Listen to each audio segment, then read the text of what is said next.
La hemos titulado Formación Socioemocional de Docentes e Investigadores Universitarios con enfoque sistémico, cuidando el sentir, pensar, actuar.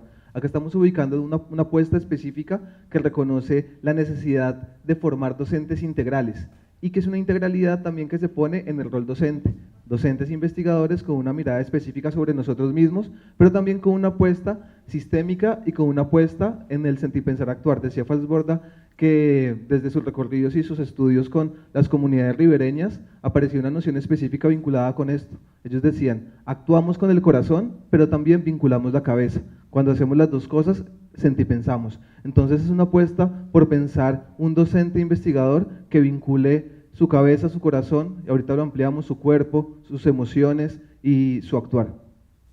Venimos de un ecosistema, ¿no? La academia entendida como un sistema centrado en el ego, en lo egocéntrico, centrado en la transmisión de conocimiento. Nos decía ahorita la compañera como a veces entendemos el estudiante como un mero recipiente, como un instrumento para transmitir conocimiento. Y esta es una apuesta que busca problematizar este sistema educativo en el que tenemos un docente experto que se encarga sencillamente de transmitir conocimiento sin preocuparse por la integralidad también del aula, sin preocuparse por su propio autoconocimiento o por el lugar del otro también en sentido integral. El estudiante no solamente como un receptor de información, sino como un ser humano que pone su vida delante de nosotros cada día. Para pensar una apuesta que desde Freire y otros autores también planteaban, una apuesta pedagógica porque el estudiante sea el centro y es el centro de la construcción de conocimiento. Nos decía Freire, enseñar no es transmitir conocimiento, sino crear las posibilidades para su propia producción o construcción. Ahora, ¿qué implica esta posibilidad para nuestro rol como docentes? ¿Qué tipo de docente se necesita para un modelo de educación que le apuesta a las competencias, que pone al estudiante en el centro, que le apuesta por la integralidad socioemocional?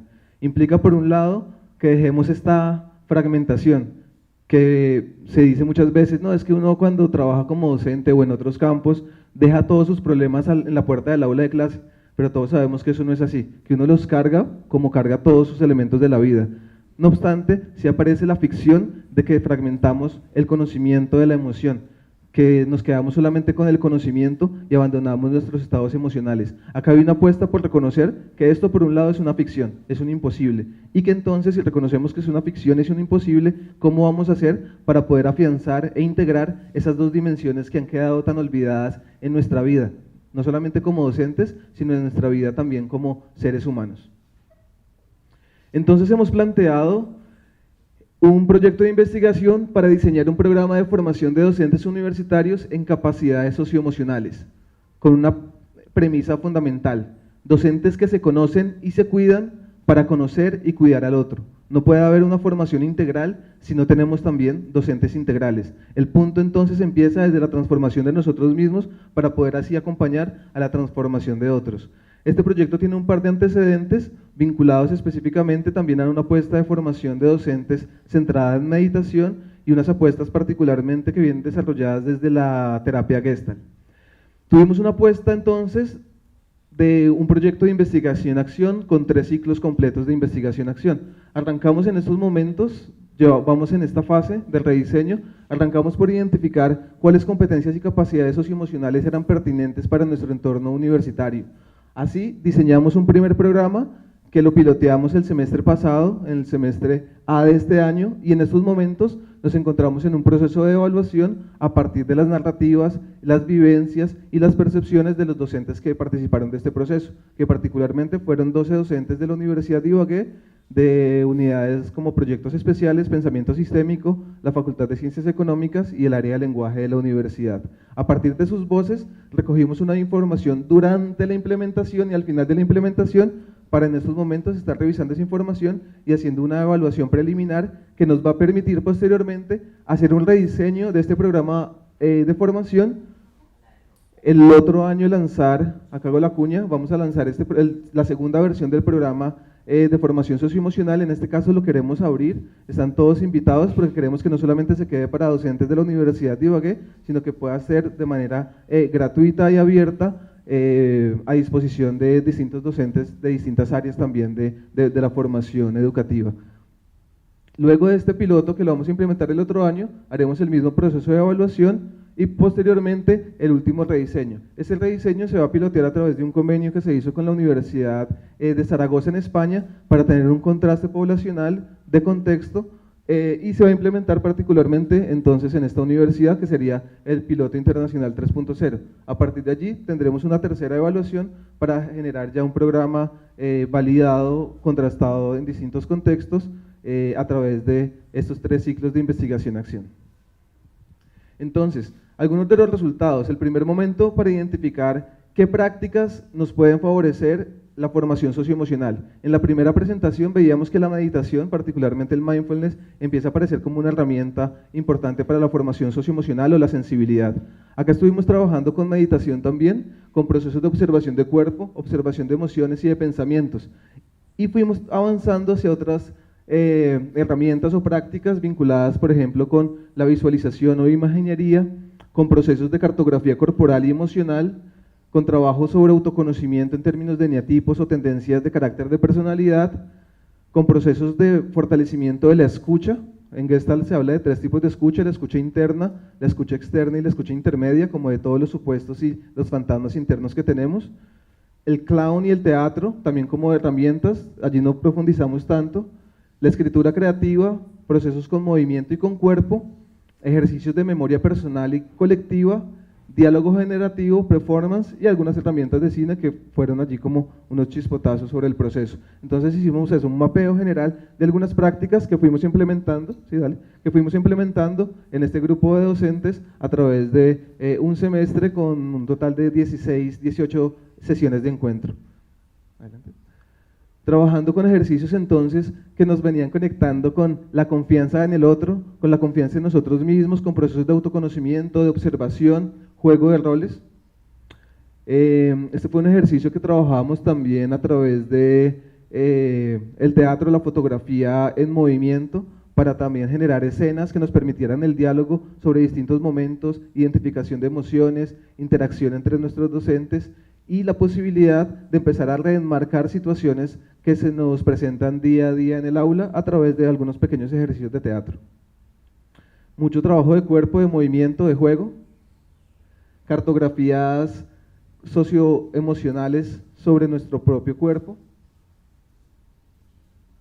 donde empezábamos, sí, ahí está bien, donde empezábamos a identificar no solamente tendencias de nuestra historia personal que cargamos en el cuerpo, como miedos, emociones, como sensaciones, como distintas posibilidades que nosotros tenemos y que encarnamos en nuestra memoria corporal, sino también la posibilidad de empezar a visualizar los perfiles de docentes deseados o indeseados que también hacen parte de nuestra historia de ser docentes. Para llegar entonces a través del proceso evaluativo a preguntarnos, oiga, luego de este proceso, ¿qué se ha aprendido en torno a las capacidades socioemocionales para docentes? Entonces ahora vamos a compartir algunas de las narrativas de los docentes que nos compartían hacia dónde más o menos es que este tipo de formaciones les ha favorecido su proceso de autoconocimiento. Entonces nos decía uno de los docentes, la escucha, la atención y la apertura hacia el otro. Nos decía otro docente, el trabajo sobre lo socioemocional implica desarrollar competencias como el autocuidado, el conocimiento de sí mismo, el conocimiento y comprensión del otro, la propia posición como insumo para ser comparado con las posibilidades del otro, la disposición del cuerpo, las emociones y el pensamiento para el desarrollo en el aula. Entonces empezaban a salir elementos claves para dar cuenta de cómo estamos desarrollando a través de lo socioemocional procesos de empatía con nosotros mismos y con los demás en el escenario educativo. Nos decía otro docente, es reconocerme, identificando miedos, desasosiegos, incertidumbres, debilidades, potencialidades, valores, con el fin de ser consciente de las mismas y vincularlas a la práctica. Entonces es ponernos a nosotros como docentes, como seres humanos en el aula, para poner esto en diálogo en torno a los procesos de enseñanza y aprendizaje. La enseñanza socioemocional es transversal a las diferentes áreas del saber, pues se inserta en una práctica social. En tal sentido, el reconocimiento de que los agentes educativos son sentipensantes permite entretejer y articular un diálogo que no oculte al otro ni lo niegue. Así, se tiene en cuenta que los estudiantes están mediados por un conjunto de sentires, los cuales llevan a ciertas actitudes de clase. Entonces, efectivamente, los docentes nos empezaban a contar cómo pequeñas acciones de reconocimiento en el aula iban transformando y generando nuevas dinámicas en su proceso. ¿Lo devuelves un segundo, por favor? Y que efectivamente nos podemos reconocer a nosotros como agentes educativos, en diálogo con los escenarios del aula, en diálogo con los actores educativos, como son en este caso los estudiantes. Y particularmente cosas muy básicas como reconocer que así como nosotros tenemos nuestra propia historia y la llevamos al aula, el estudiante también tiene su propia historia, de nuevo, sus propios dolores, sus propias emociones, sus propias angustias, y todo esto se pone en juego en el escenario educativo. No podemos negarlo de ninguna de las dos partes. Este fue uno de los entregables finales de este seminario que desarrollaron unos profes de Derecho que compartían unas 5 píldoras socioemocionales. Decían de manera muy general, date cuenta, ¿no? Date cuenta de cómo estás, de cómo te sientes. Construye un puente comunicativo entre los estudiantes y tu rol docente. Regálate un espacio para descansar, para alejarte, para tomar distancia, para estar contigo mismo. Y algo muy clave también para nuestro rol docente, sobre todo cuando estamos pasando del rol de experto, que se las tiene que saber todas, porque si no, ¿qué dirán? A un pequeño gesto. Está bien no saber. Como docentes no tenemos que sabérnoslas todas. Más bien, si tenemos que estar dispuestos como seres humanos a la interacción, a construir con el otro. Y algo clave, siempre podremos aprender. Entonces esto implica también un docente que está dispuesto a equivocarse. Ya empezamos a pasar del paradigma del docente perfeccionista más bien a pensar el docente imperfeccionista, el docente que está dispuesto a equivocarse para en el error aprender con el otro. Entonces, como otros tantos productos salieron de este seminario. Otros docentes trabajaron con crónicas, otros docentes trabajaron con trabajos de video en el aula. Todavía no, por favor. Otros docentes trabajaron con reflexiones sobre su historia de vida y su trayectoria escolar para la constitución de su identidad como docente. Entonces hubo distintos productos que fueron reflexiones que llevaron a cabo los docentes como resultado final de este seminario. Algunas conclusiones de esta primera etapa. Por un lado, la necesidad de pensar nuevos roles y por lo tanto nuevas prácticas para nuestro ser y hacer en el aula. Un docente que se conoce, que se observa, que investiga sobre sí mismo y que está dispuesto a transformarse, teniendo en cuenta que esa transformación, como cualquier otra, no es fácil, ni linda, ni suave, sino que más bien es una lucha consigo mismo, porque es una lucha con todos los preceptos, con todo lo que nos han enseñado que tiene que ser de determinada manera, para empezar a estar dispuestos a cuestionarnos a nosotros mismos. Y algo también que viene siendo clave en la reflexión que hemos hecho con los demás investigadores que hacen parte de este proyecto, y es que esa formación es relevante para todos los actores de la experiencia educativa, para la construcción de ambientes de aprendizaje saludables recíprocamente. Es decir, no podemos caer en que la formación socioemocional se trata de que solamente empecemos a volvernos docentes comprensivos. Es decir, ya el estudiante no paga por un docente experto, sino por un docente que lo comprenda.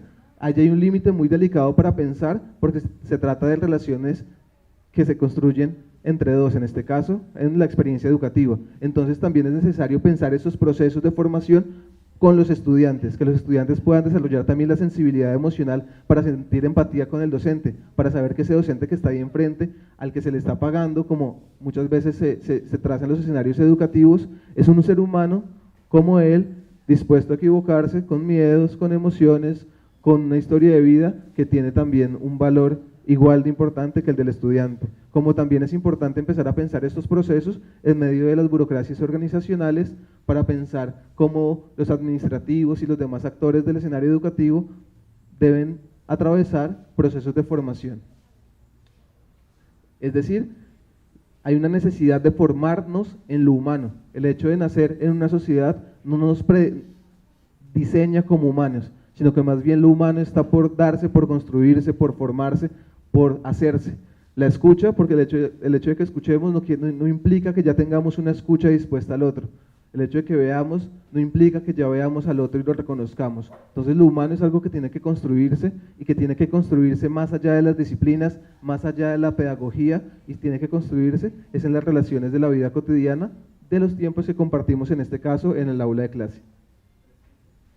Y finalmente cierro con esta frase de Paulo Freire en un texto que él tiene de cuando estuvo exiliado en Chile, y nos dice: no soy proyecto, No vine aquí para hacer un discurso pedagógico con aires de originalidad, sino para decirles que yo me entrego a las cosas que hago, a las cosas en las que participo. Me entrego a mis estudios, a la lectura, a los libros que estoy escribiendo ahora.